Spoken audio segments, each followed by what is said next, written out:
Paris, in the late afternoon, melted into a golden hue as honeyed light spilled across the glass dome of the Alaric Palace, a hotel famously known as the royal heart of the elite world. The delicate tapping of high heels echoed across the marble floor, mingling with the airy laughter of financiers and heiresses gathering for the annual European Finance Gala. Among the procession of the glittering elite draped in silver and gemstones, a woman appeared, and for a brief moment, time seemed to stutter. She wore a pure white linen dress, so simple it felt misplaced, amid a world meticulously stitched from thousands of euros. In her hand trailed an old fabric suitcase, its leather straps, scuffed wheels squeaking as if it carried not just belongings, but every weary mile of a long journey. At the reception desk, Claire looked up, her professional smile frozen in place, eyes narrowing with a quiet judgment. Without a question, she said crisply, "I'm sorry, deliveries are through the back entrance." The woman simply smiled a soft smile, like a breeze through Paris in April, and replied calmly, "My name is Elara Whitmore. I have a reservation." The room seemed to pause. Claire's lips tightened, and she tilted her head slightly, as though trying to verify what she'd just heard. Something was shifting. Then, with a voice laced in both artificial sweetness and buried bias, Claire responded, "I'm afraid you may not fit the image the Alaric Palace wishes to uphold." Around them, curious and condescending stares began to turn. The crystal chandeliers cast light on Elara's beige flats and her steady brown eyes as still and deep as a lake untouched by wind. No one in that grand lobby knew that the woman they had just dismissed was the wife of Nathaniel Whitmore, chairman of Whitmore Global, the world-renowned hotel empire. Nor did they know she once sat through 3 cold winters sketching by hand the very first lines that shaped this hotel's design. But at that moment in their eyes, she was merely someone who didn't belong, and that was the greatest mistake they would ever make. Claire hadn't even entered Elara's name into the system when a wave of Chanel No. 5 perfume swept through the air, accompanied by the shrill voice of a woman draped in a sapphire blue gown, as radiant as a spotlight. Her wrists sparkled with diamond bangles, clinking softly like wind chimes from a privileged world. She halted at the reception desk, eyes scanning from Elara's loosely draped hair to her plain, unbranded sandals, then curled her lips into a smile, sharp and glinting like a shard of broken glass. "Oh dear," she said, voice dripping with mockery, "how adorable. Did this little one think she was coming to a charity gala? Sorry, sweetheart, no free meals here."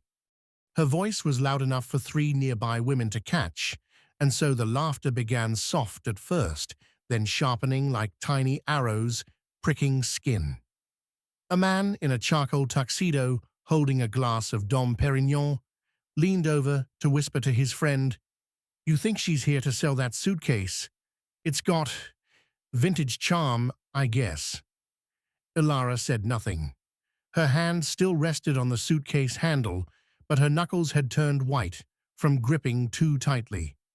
Inside, no one could hear the silent clench of her heart, and they would never know that this very suitcase had once accompanied her and Nathaniel through the earliest days of building their hotel empire, when they slept in airport lounges and drafted business plans on napkins with ballpoint pens.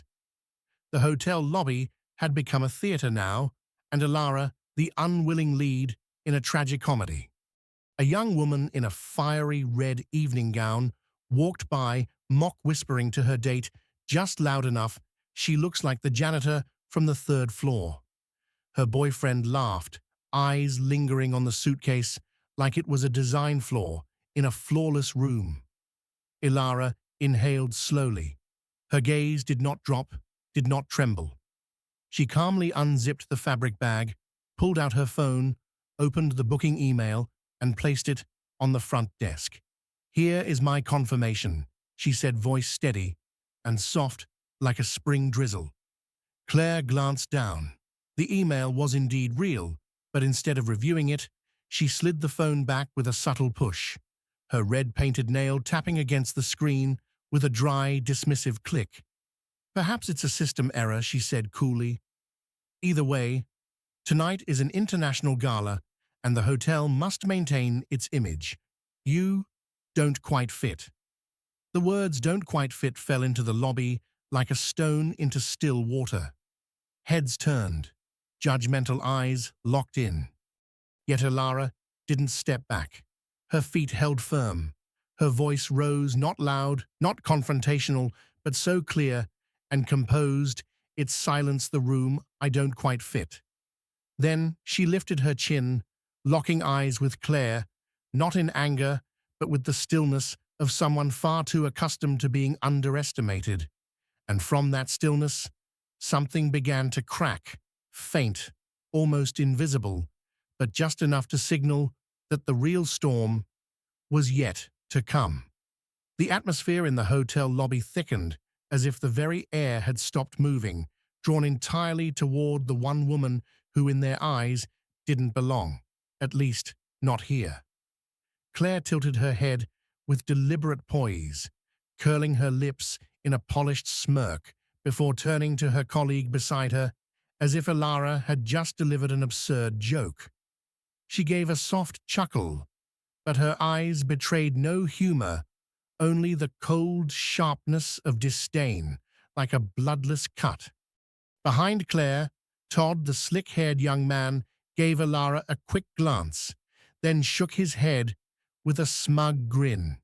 Meanwhile, Margaret, whose pearl necklace was thicker than her collar, covered her mouth in mock surprise, though the glee in her eyes was unmistakable and cruel. "You heard her," Claire pressed on each word like a fine-tipped needle pressing into skin. "This hotel is hosting an international gala. Image and prestige are our top priorities. Do you really think you belong here?" Alara didn't respond. She didn't retreat in shame, as they had clearly anticipated.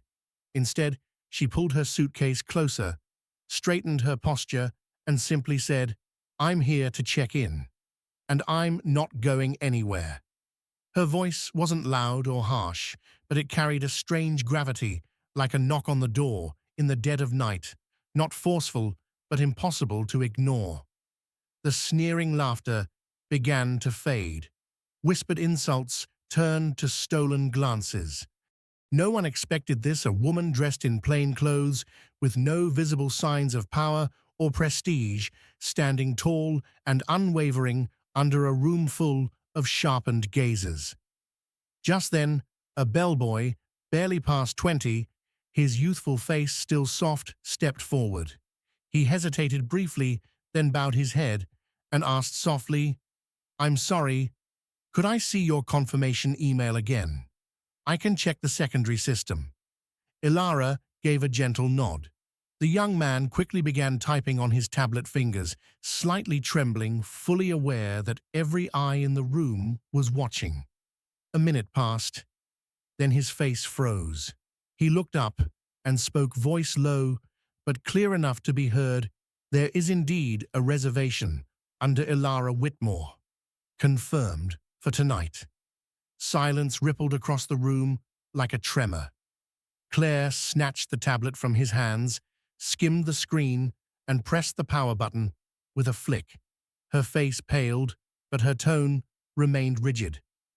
"Must be a system glitch. Regardless, she clearly doesn't belong here."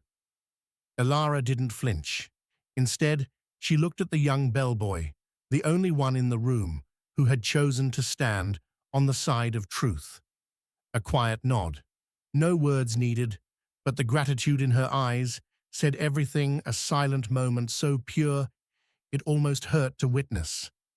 And while the others returned to their conversations, to their drinks and laughter, as if nothing had happened, Alara remained where she was, silent, alone, and unmoving like a marble statue in the eye of a storm.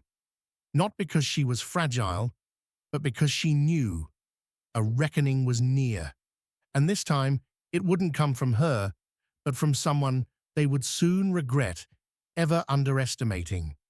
No one in the grand lobby of the Alaric Palace seemed to notice that the air had changed. They remained immersed in the glow of crystal chandeliers, the soft hum of symphonic music like honey, and the illusion that they were the center of the universe.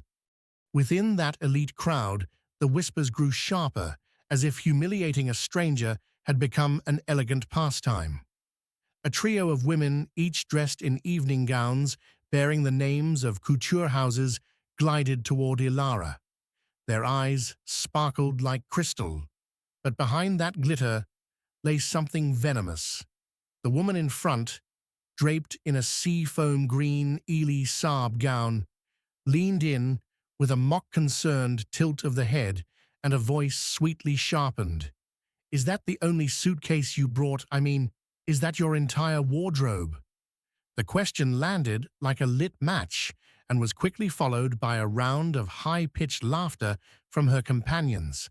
One gently tapped a folding fan against her palm as though enjoying a comedy, while the other leaned in, with exaggerated curiosity, sniffed theatrically, and wrinkled her nose.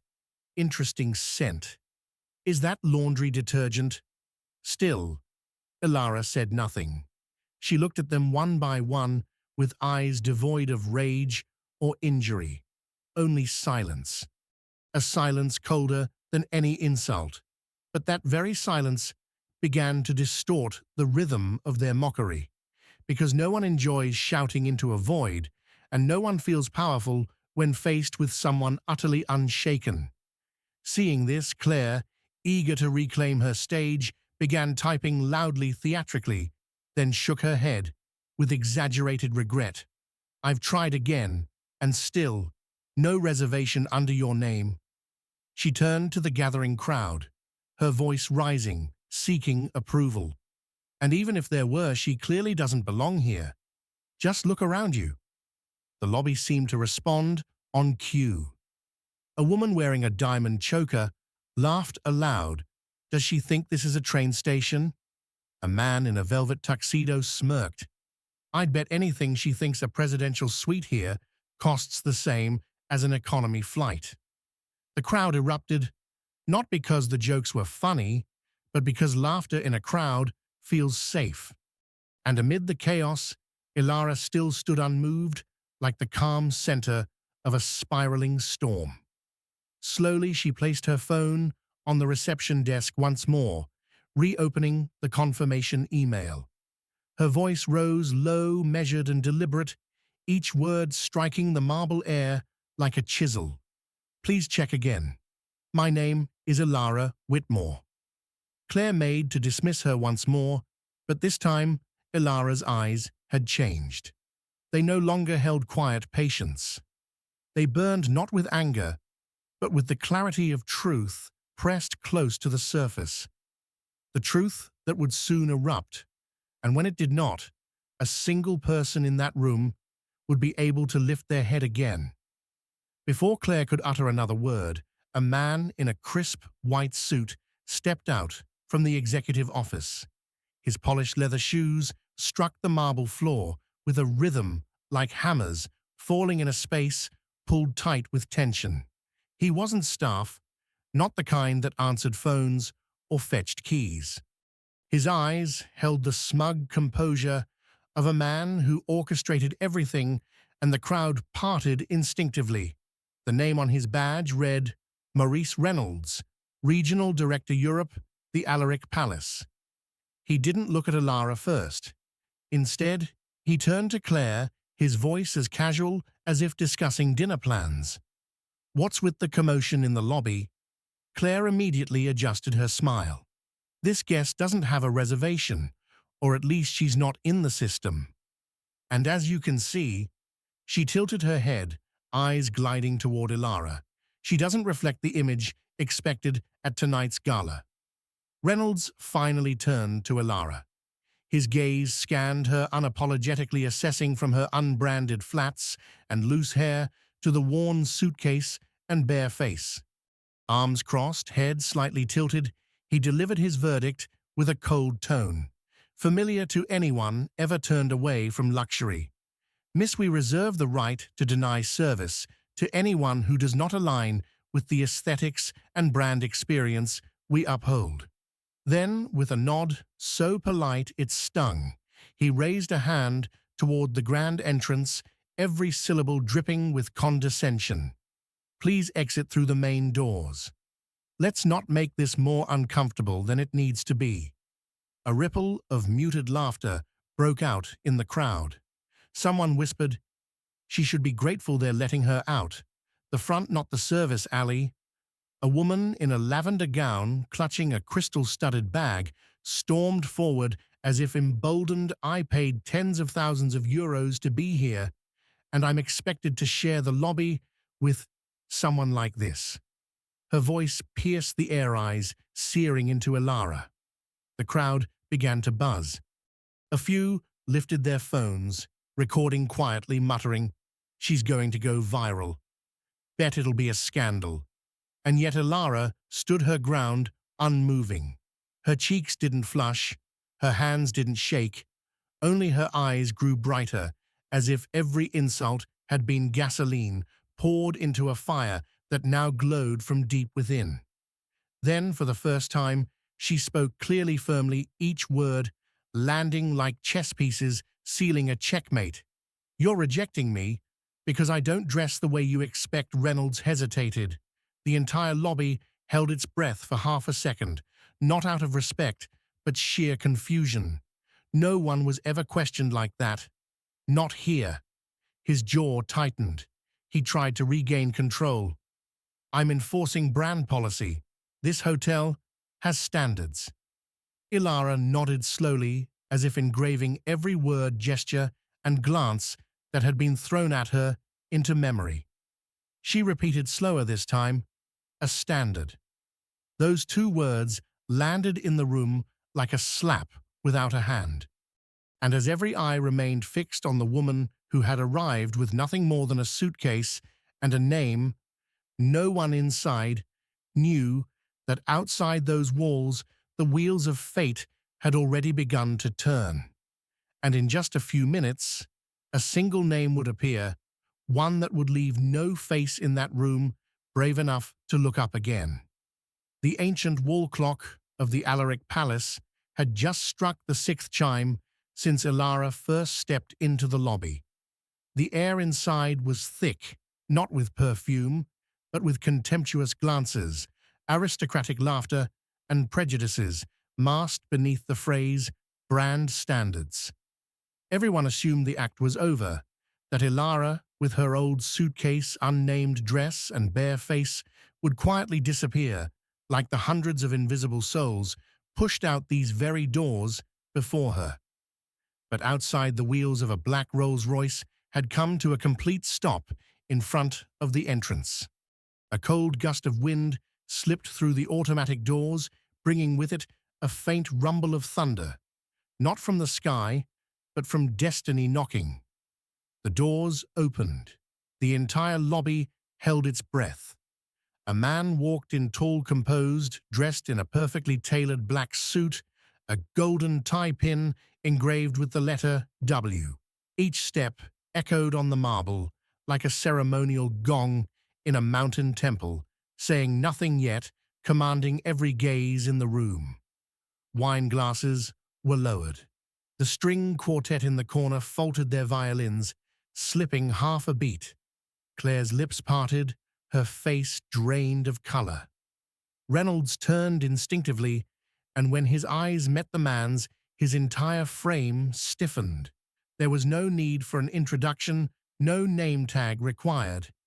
It was Nathaniel Whitmore, chairman of Whitmore Global Hotels, the famously reserved billionaire known for ruling quietly but striking like a blade when needed, and Ilara's husband.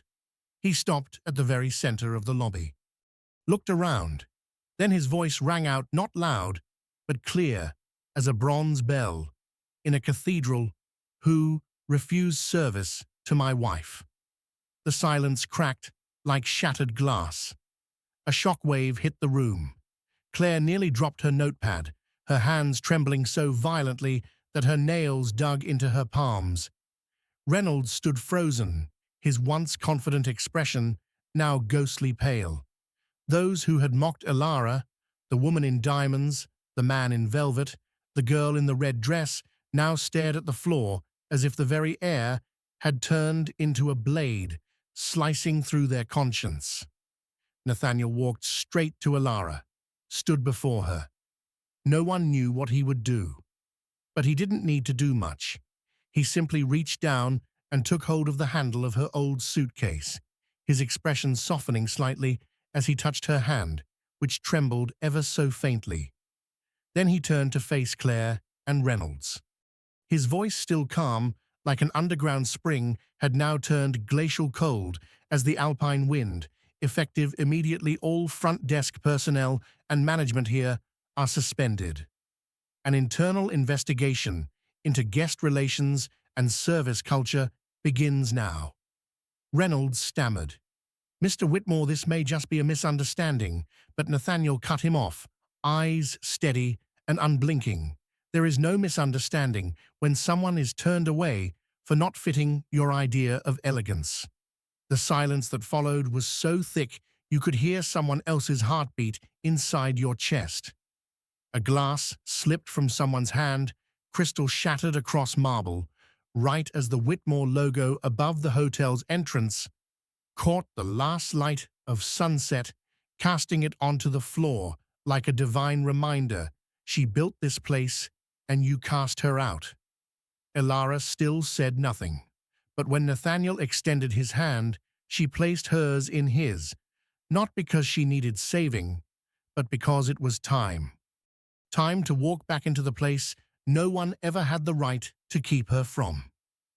Elara and Nathaniel walked side by side toward the elevator, as if the entire hotel lobby had become a stage where the final curtain had just fallen. There were no more violins, no more laughter, not a single person dared to move, as if any motion would force them to confront the shame coiling silently inside their own hearts. The phones that had once been raised to secretly record her were now quietly lowered.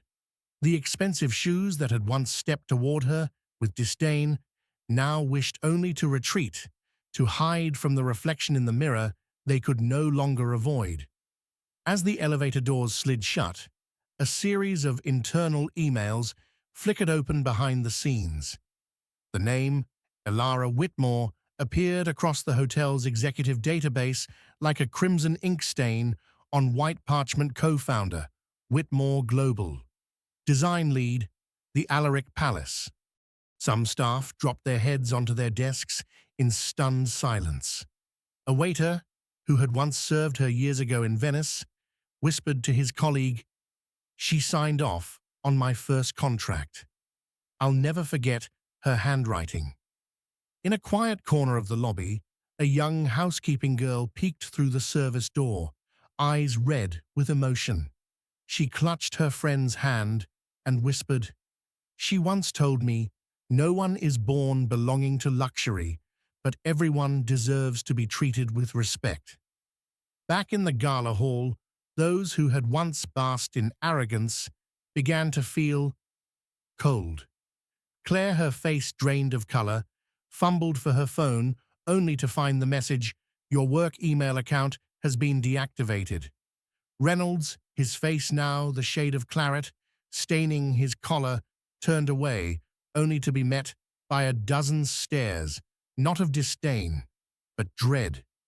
The girl in the red dress, who had once mocked Elara as a cleaning lady, now trembled as she searched for an excuse to leave early, hurriedly gathering her things beneath the murmur of spreading whispers. A luxury blog headline blazed across the internet. Billionaire Whitmore's wife, publicly insulted in the hotel she co-founded. Exclusive video. The hashtag Alaric Scandal began trending.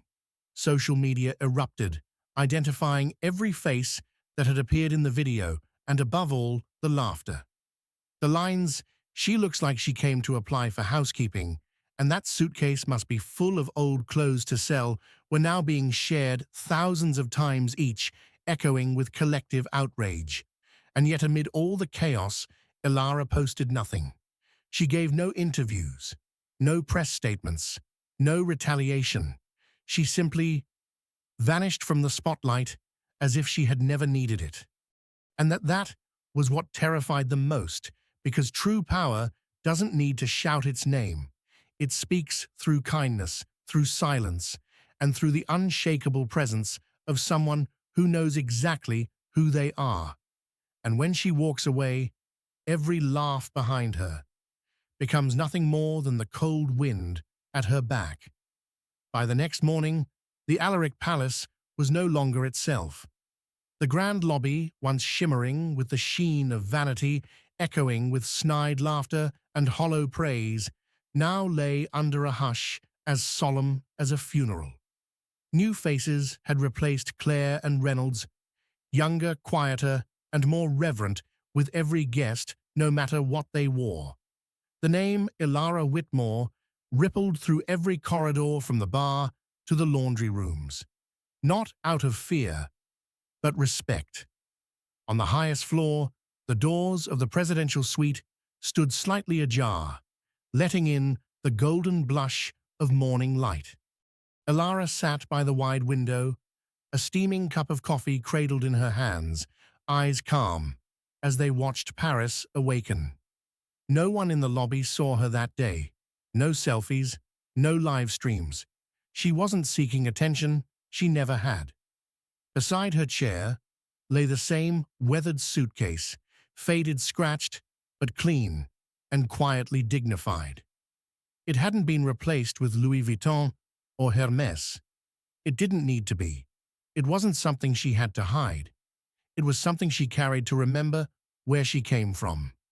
She didn't read the headlines, didn't watch the viral videos, didn't care that Claire had been terminated, that Reynolds had been suspended, or that those who once laughed at her were now being publicly cancelled one by one. She didn't check Vanessa's Instagram, the woman in the sapphire gown, now dropped by a luxury brand after saying she looks like she came for charity food. Or Derek, the man in the velvet suit, was removed from his investment firm's board for violating standards of professional conduct. Ilara didn't need any of it to feel vindicated, because truth doesn't need a megaphone. It spreads like light, quiet, but undeniable. Nathaniel entered, wearing a simple grey sweater, his hair slightly tousled after a long night. He didn't speak. He just placed a hand on her shoulder, light as air. She turned, smiled gently, and whispered in a voice soft as morning mist, "They didn't remember me, but the name I etched into the blueprint. They still haven't taken it off the building." Down the hallway, a housekeeper paused as she passed the suite, then whispered to her colleague, "She's the one who signed my hiring approval during my first year at the Venice branch. I thought she was someone from HR, but now I know she built the whole system." The silver suitcase caught a sliver of sunlight. It wasn't just luggage. It was a symbol carrying a message. Luxury isn't in the label on your dress. It's in how you walk through a room full of people trying to break you and still hold your head high. You see, Ilara didn't need to retaliate. She didn't need to shout her name. She simply stood with an old suitcase and her unshaken pride and brought an entire gala to silence. This story isn't just about humiliation or status. It's a reminder your worth isn't in what you wear, but in how you stand tall when the world tries to diminish you. And if you've ever been judged by your appearance, ever swallowed the hurt in silence, you are not alone. You are living proof that kindness is not weakness. It's a quiet power that makes even the loudest rooms fall still. Leave a comment if you've ever carried your own old suitcase. And don't forget to like, share, and subscribe to Toch Story, where we tell stories that aren't just watched, but felt and remembered.